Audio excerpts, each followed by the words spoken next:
जादुई तोता। एक छोटे से गांव में एक गरीब परिवार रहता था।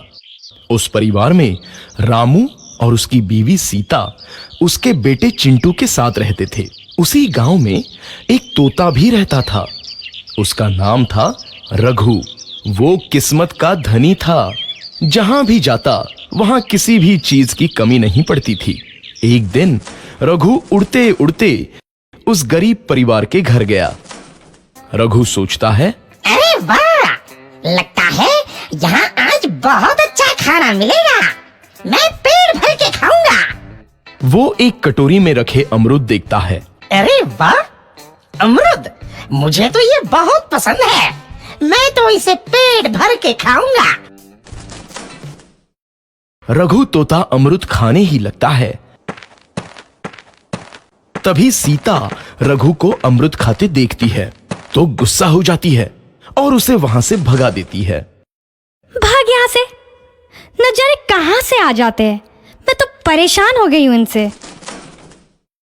सीता के भगाने के बाद रघु चुपचाप से एक कोने में रहता है। धीरे धीरे उस परिवार की बरकत होने लगती है। एक दिन रामू और सीता खाना खाते वक्त बातें करते हैं। आजकल हमारी बहुत तरक्की हो रही है, काम भी अच्छा चल रहा है। रामू कहता है। इस पर सीता कहती है, सच कहा, भगवान हमेशा ऐसे ही हम पर मेहरबान रहे। बेटा चिंटू भी कहता है, पिताजी, मुझे खिलौना लेके दो ना, मेरे सभी दोस्तों के पास है। रामू कहता है, ठीक है, जरूर लाऊंगा। सीता कहती है, कितने खुश है सब, मेरे परिवार को किसी की नजर ना लगे। एक तरफ ऐसी बातें होती हैं तो दूसरी तरफ रसोई में रघु तोता भी अमरूद खाते रहता है। मजा आया, अमरूद खाया, मजा आया, अमरूद खाया, मजा आया। तभी सीता रसोई में आती है और रघु तोते को अमरूद खाते देख बहुत गुस्सा होती है। सीता रघु को बाहर निकालने के लिए पिंजरे में अमरूद रखती है। रघु जब अमरूद खाने लगता है तो पिंजरे का दरवाजा बंद हो जाता है और वो उसमें फंस जाता है। मुझे बाहर निकालो, मैं यहाँ फंस गया हूँ, मुझे बचाओ। अगले दिन सीता पिंजरा उठाकर बाहर दूर उस रघु को छोड़ देती है। रघु के जाते ही उनके घर आई बरकत धीरे धीरे कम हो जाती है। उन्हें बहुत घाटा होता है।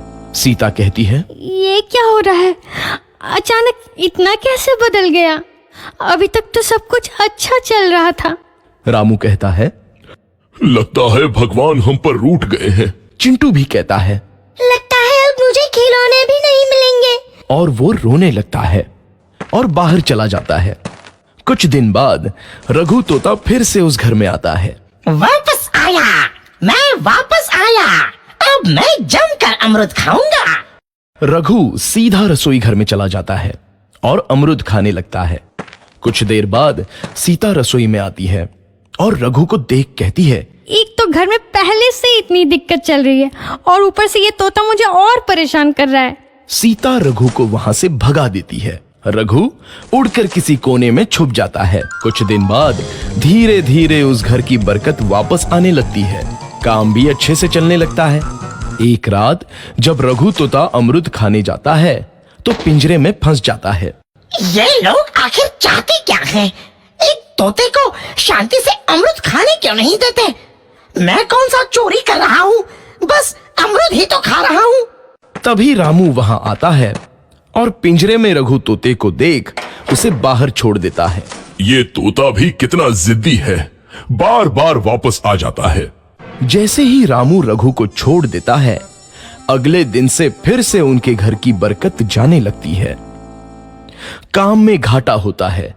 किसी को समझ नहीं आ रहा था कि ऐसा क्यों हो रहा है। रघु तोता घर आता है तो अचानक बरकत आती है और जब रघु तोता को बाहर निकालते हैं तो बरकत चली जाती है। एक दिन सीता रघु तोते के घर आने और बाहर जाने की स्थिति पर नजर रखती है। ये तोता जब भी घर आता है तो घर में बरकत आती है और जैसे ही ये घर से बाहर जाता है तो उसी के साथ बरकत भी चली जाती है। कहीं ये जादुई तोता तो नहीं है? अगली बार जब ये तोता घर आएगा तो मैं इसे कहीं नहीं जाने दूंगी। सीता रघु का बहुत इंतजार करती है लेकिन रघु तोता दोबारा उस घर में कभी नहीं आता।